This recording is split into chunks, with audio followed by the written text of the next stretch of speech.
بسم اللہ الرحمن الرحیم۔ وضو ہو یا نہ ہو، اولاد کی کامیابی کے لیے چلتے پھرتے یہ تسبیح پڑھو۔ جو یہ تسبیح پڑھتا ہے اتنی عزت اللہ دیتا ہے کہ ہر زبان پر، ہر جگہ پر اس بندے کا چرچا ہوتا ہے۔ محترم ناظرین، یہ ایک ایسی تسبیح ہے، یہ وہ عمل ہے جو اللہ کو اتنا محبوب ہے کہ اللہ تعالیٰ فرماتا ہے وضو ہو یا نہ ہو، اولاد کی کامیابی کے لیے یہ تسبیح پڑھو۔ جو شخص یہ تسبیح چلتے پھرتے اٹھتے بیٹھتے پڑھتا ہے، اللہ تعالیٰ اسے بے شمار عزت سے نواز دیتا ہے۔ یہ تسبیح وہ عمل ہے کہ اگر اولاد پر کوئی پریشانی آتی ہے تو یہی تسبیح اس کا سہارا بن جاتی ہے۔ یہ تسبیح آسانی پیدا کر دیتی ہے۔ محترم عزیز، وہ یہ تسبیح عام نہیں ہے، یہ ان لوگوں کے لیے ہے جو سچے دل سے چاہتے ہیں کہ ان کی اولاد زندگی کے ہر میدان میں کامیابی اور کامرانی حاصل کرے۔ وہ تسبیح کون سی ہے، وہ عمل کون سا ہے، یہ جاننے کے لیے ویڈیو کو آخر تک دیکھیے، کیونکہ آج ہم آپ کے لیے وہ عمل لائے ہیں جو آپ کی اولاد کو مصیبتوں سے بچائے گا انشاءاللہ۔ محترم ناظرین، دنیا کی ہر حاجت، ہر دکھ، ہر بیماری اور ہر تنگی کا علاج کسی نہ کسی ذکر میں، کسی تسبیح میں لازمی موجود ہے۔ ہماری آج کی تسبیح بھی ایک ایسی پیاری تسبیح ہے کہ جس میں انسان کی خواہشات، اس کی حاجات کی تکمیل موجود ہے۔ یہ الفاظ نہ صرف زمین پر کہے جاتے ہیں بلکہ آسمانوں میں فرشتے، انبیاء اور مقربین بارگاہ الہی کی زبان پر بھی یہ کلمات جاری رہتے ہیں۔ یہی وہ تسبیح ہے جو حضرت محمد مصطفیٰ صلی اللہ علیہ وآلہ وسلم کی سب سے پسندیدہ تسبیح ہے، اور جو کوئی اپنی اولاد کی کامیابی کے لیے اس تسبیح کو پڑھے گا تو اللہ تعالیٰ اس کی اولاد کو دین دگنی رات چگنی ترقی عطا فرمائے گا۔ ناظرین، جب ہم حضور اکرم صلی اللہ علیہ وآلہ وسلم کی سیرت پر نظر ڈالتے ہیں تو آپ کی دعوت دین کی بنیاد بھی اسی تسبیح پر رکھی گئی ہے۔ یہ وہ عظیم کلمہ ہے جس نے کفر و شرک کی تاریکی کو چیر کر ایمان کی روشنی پھیلائی۔ یہی کلمہ تھا جس کی صدائے مکہ کی گلیوں میں گونجتی تھی، اور یہی کلمہ تھا جس پر صحابہ کرام رضی اللہ تعالیٰ عنہم اجمعین نے اپنی جانیں قربان کی۔ حضرت بلال رضی اللہ تعالیٰ عنہ کی اذیتیں، حضرت خباب رضی اللہ تعالیٰ عنہ کی قربانیاں، حضرت یاسر رضی اللہ تعالیٰ عنہ اور سمیہ رضی اللہ تعالیٰ عنہ کی شہادتیں سب اسی تسبیح کے سبب تھی۔ ناظرین، دنیا کے اندر جتنے بھی انقلاب آئے، جتنے بھی اصلاحی تحریکیں برپا ہوئیں، ان میں سب سے زیادہ کامیاب اور پائیدار انقلاب وہ تھا جو اللہ کے آخری نبی حضرت محمد صلی اللہ علیہ وآلہ وسلم نے لایا۔ یہ انقلاب محض حکومت یا معاشرتی تبدیلی کا انقلاب نہیں تھا، بلکہ یہ دلوں کا انقلاب، اخلاق کا انقلاب، عقیدے کا انقلاب اور انسانیت کو حیوانیت سے نکال کر رب کی طرف لوٹانے کا انقلاب تھا۔ آپ صلی اللہ علیہ وآلہ وسلم نے جن حالات میں دین اسلام کی دعوت کا آغاز فرمایا، وہ معاشرہ عقیدوں میں بگڑا ہوا، رسم و رواج میں الجھا ہوا، اخلاقی پستی میں گرا ہوا اور ظلم و جبر سے بھرا ہوا تھا۔ ہاں، ایسے ماحول میں جب ہر طرف شرک و ظلم، ناحق خون ریزی، زنا، سود اور ظلم کا بازار گرم تھا، تو اللہ تعالیٰ نے اپنے محبوب صلی اللہ علیہ وآلہ وسلم کو مبعوث فرمایا تاکہ وہ لوگوں کو اندھیروں سے نکال کر نور کی طرف لائیں۔ نبی کریم صلی اللہ علیہ وآلہ وسلم کی دعوت کا پہلا اور بنیادی پیغام توحید تھا۔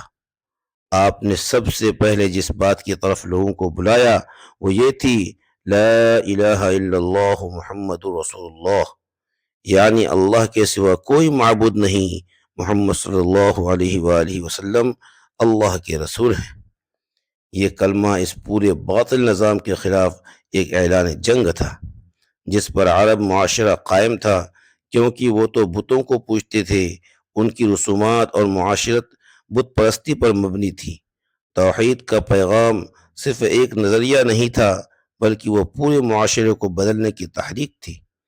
حضور صلی اللہ علیہ وآلہ وسلم نے دین کی دعوت کے آغاز میں سب سے پہلے اپنے قریبی لوگوں کو دعوت دی۔ آپ نے حضرت خدیجہ رضی اللہ تعالیٰ عنہ، حضرت علی رضی اللہ تعالیٰ عنہ، حضرت زید بن حارثہ رضی اللہ تعالیٰ عنہ اور حضرت ابوبکر رضی اللہ تعالیٰ عنہ کو اسلام کی طرف بلایا۔ یہ سب اسلام قبول کر گئے اور یوں دعوت دین کا پہلا قافلہ تیار ہوا۔ آپ صلی اللہ علیہ وآلہ وسلم نے ابتدا 3 سال تک دین کی دعوت کو خفیہ رکھا۔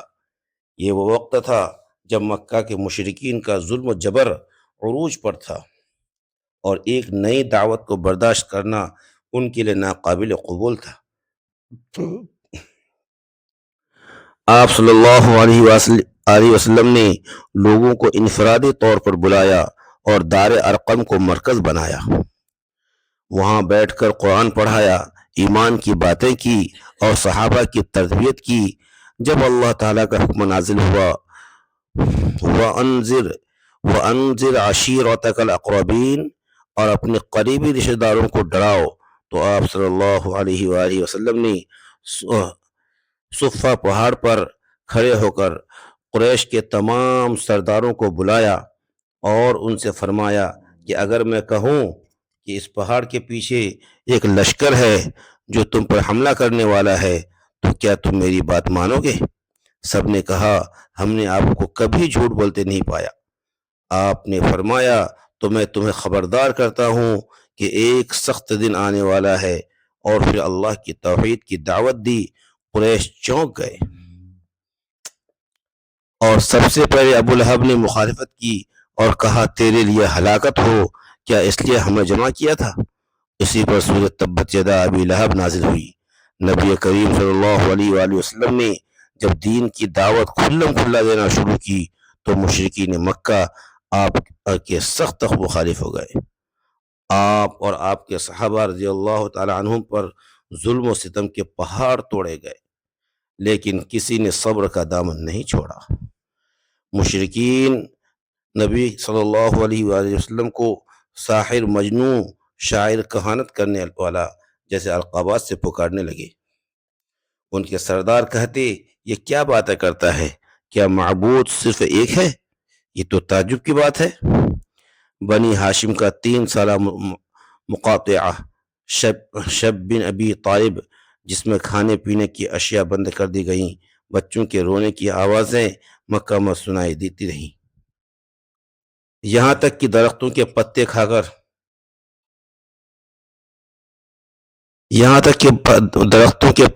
کر گزارا کیا گیا۔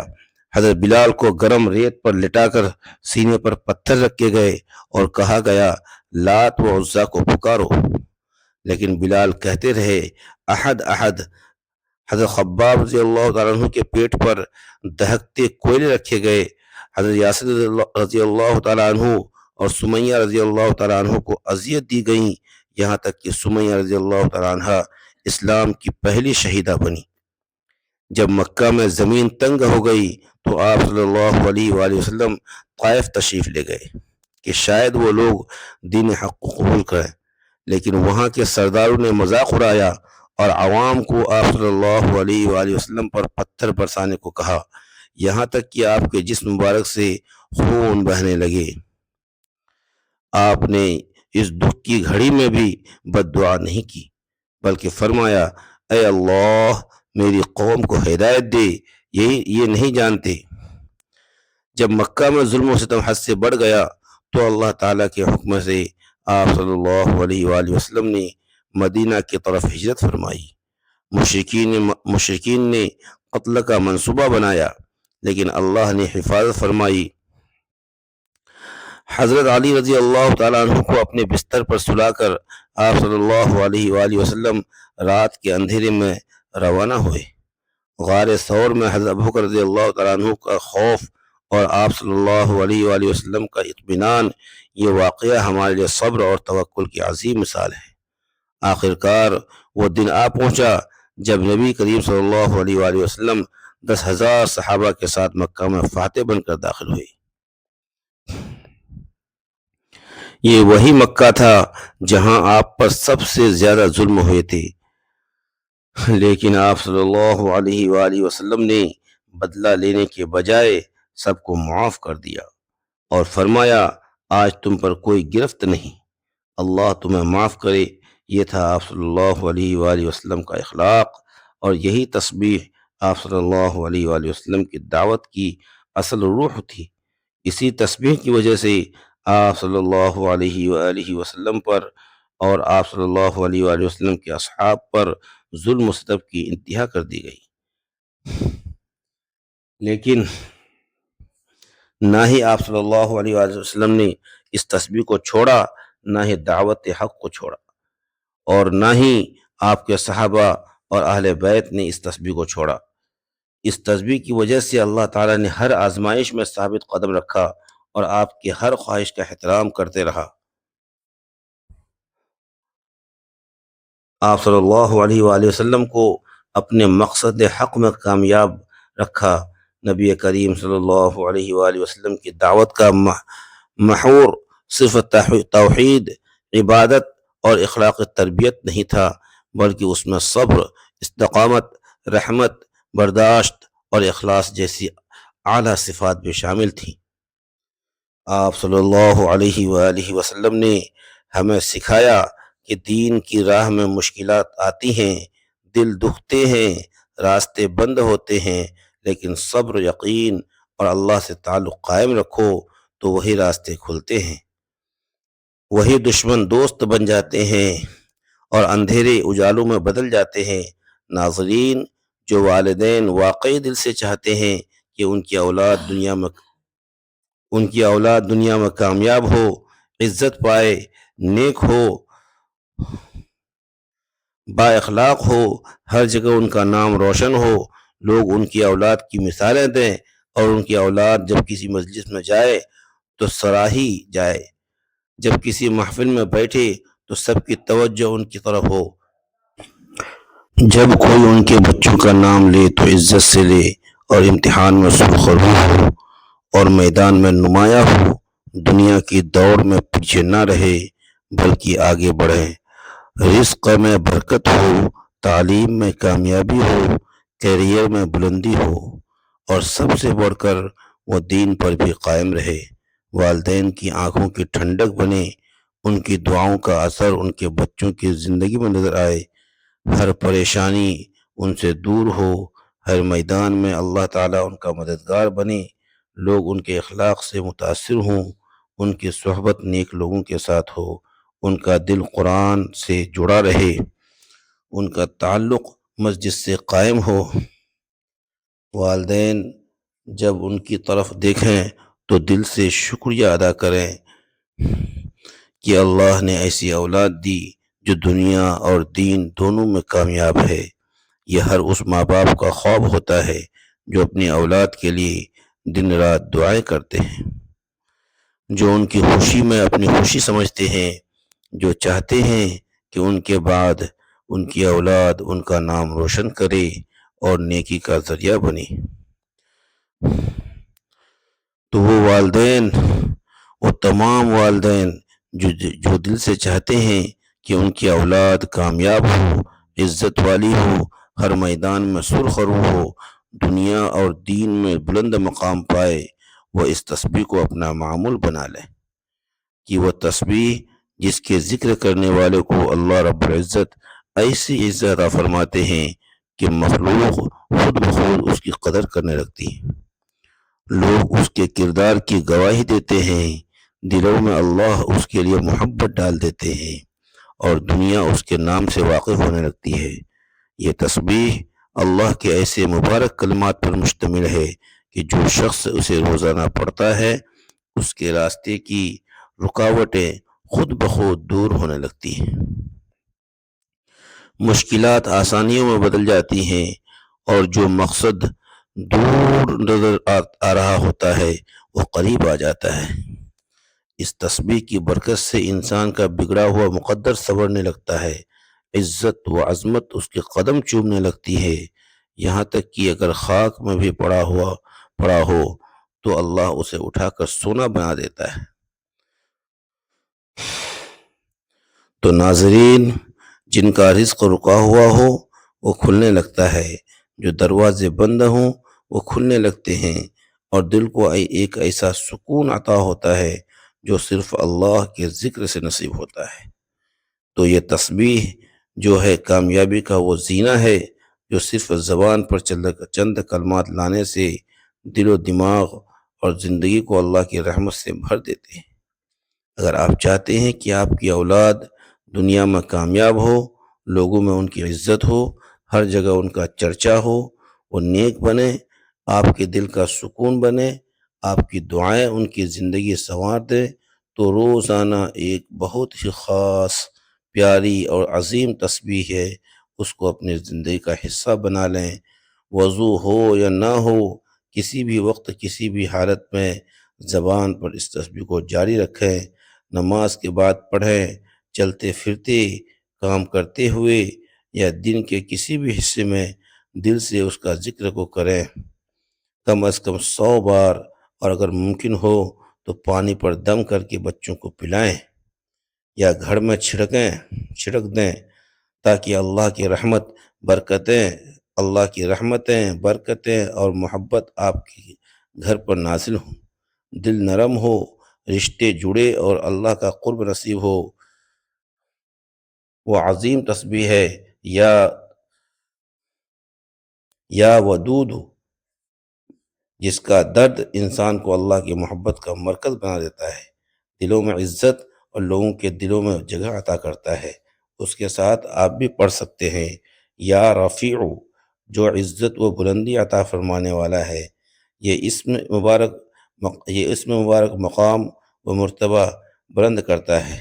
اور یا نافع بھی ضرور پڑھا کریں، جو ہر نفع کا مالک ہے۔ یہ تسبیح رزق، صحت اور اولاد کی ترقی کے لیے بے حد مفید ہے۔ اور اگر آپ چاہتے ہیں کہ آپ کے بچوں کے دل کو علم و ہدایت اور روشنی سے بھر جائیں، تو یا نورو کو بھی ورد میں شامل کریں۔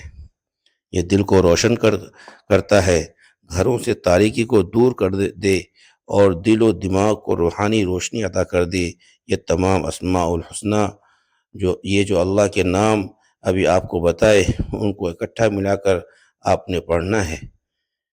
یہ نہایت طاقتور، مجرب اور برکتوں سے بھرپور نام ہیں، ان کو معمول بنا لیں، روزانہ کے معمول میں شامل کر لیں۔ یقین رکھیں کہ اللہ وہ عطا کرے گا جو آپ کے خوابوں سے بڑھ کر ہوگا۔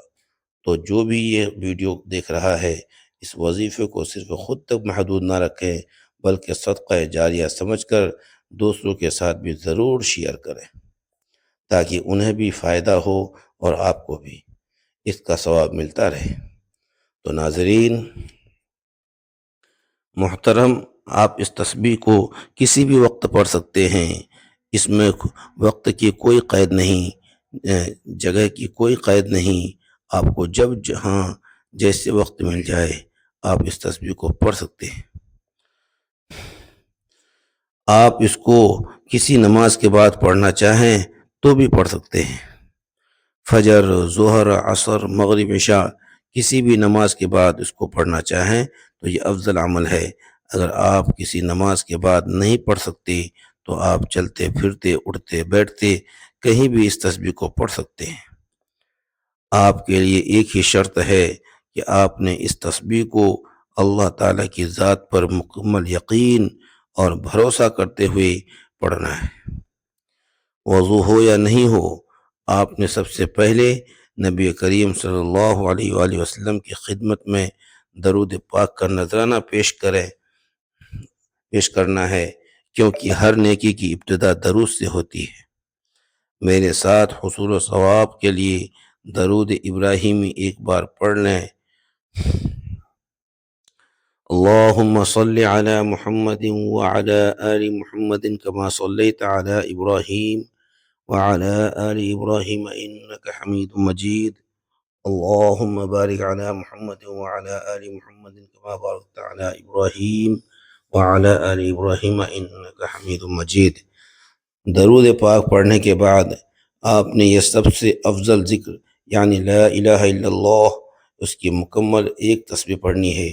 جب آپ نے 99 مرتبہ لا الہ الا اللہ پڑھ لیا تو آپ نے آخری مرتبہ پہلا کلمہ پورا پڑھنا ہے، یعنی لا الہ الا اللہ محمد رسول اللہ۔ جب آپ یہ مکمل تسبیح پڑھ لیں تو اس کے بعد آپ نے ایک تسبیح یا ودودو یا رفیعو یا نافعو یا نورو کی ان 4 ناموں کو ملا کر پڑھیں گے تو ایک شمار ہوگا۔ اسی طرح آپ نے ان 4 ناموں کو ملا کر پڑھنا ہے اور 100 دانوں کی ایک مکمل تسبیح پڑھنی ہے۔ پھر آپ نے 33 مرتبہ تیسرے کلمے کا ورد کرنا ہے، جو کہ یہ ہے سبحان اللہ والحمد للہ ولا الہ الا اللہ واللہ اکبر لا حول ولا قوة الا باللہ العلی العظیم۔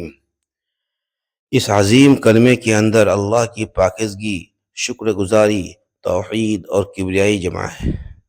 اس کا ترجمہ ہے اللہ پاک ہے، تمام تعریف اللہ کے لیے، اللہ کے سوا کوئی معبود نہیں اور اللہ سب سے بڑا ہے۔ یہ کلمات جنت کے خزانے ہیں۔ نبی کریم صلی اللہ علیہ وآلہ وسلم نے فرمایا، یہ کلمات میرے لیے دنیا و ما فیہا سے بہتر ہے۔ اس عمل، اس وظیفے کی بدولت اللہ تعالیٰ آپ کی اولاد کو زندگی کے ہر میدان میں کامیابی عطا کرے گا۔ ہر جگہ آپ کی اولاد کی کامیابی کے چرچے ہوں گے۔ اللہ تعالیٰ ان کو بہت زیادہ عزت عطا کرے گا اور ان کے تمام مصیبتیں دور کرے گا انشاءاللہ۔ ناظرین، اللہ تعالیٰ کے ذکر میں وہ طاقت ہے جو قسمتیں بدل دیتی ہیں، دل کو سکون دیتی ہے اور اولاد کے نصیبوں کو جگہ دیتی ہے۔ جو بندہ اخلاص کے ساتھ، یقین کامل کے ساتھ یہ تسبیح پڑھتا ہے، اللہ تعالیٰ اس کے لیے عزت، رزق، محبت اور کامیابی کے دروازے ایسے کھول دیتا ہے جن کا وہ تصور بھی نہیں کر سکتا۔ پھر وہ جہاں بھی جاتا ہے لوگ اس کے اخلاق، اس کے نور اور اس کے مقام کی گواہی دیتے ہیں۔ دنیا اسے عزت دیتی ہے اور آسمانوں میں فرشتے اس کے لیے دعا کرتے ہیں۔ اولاد فرما بردار ہوتی ہے، گھر میں رحمت نازل ہوتی ہے اور زندگی میں سکون اور برکت قائم ہو جاتی ہے۔ اس لیے اے مومنو، وضو ہو یا نہ ہو، چلتے پھرتے، اٹھتے بیٹھتے اس تسبیح کو اپنا معمول بنا لو، کیونکہ اللہ کے ذکر سے ہی دلوں کو اطمینان ملتا ہے اور اسی ذکر میں دنیا و آخرت کی حقیقی کامیابی چھپی ہوئی ہے۔ دعا ہے کہ اللہ تعالی ہمیں ہر وقت اپنے ذکر و اذکار کرنے کی توفیق عطا فرمائے، نیکی کی بات کو سننے، سمجھنے اور اس پر عمل کرنے کی توفیق عطا فرمائے۔ میرا سنانا اور آپ کا سننا اپنی بارگاہ میں قبول و منظور فرمائے، آمین۔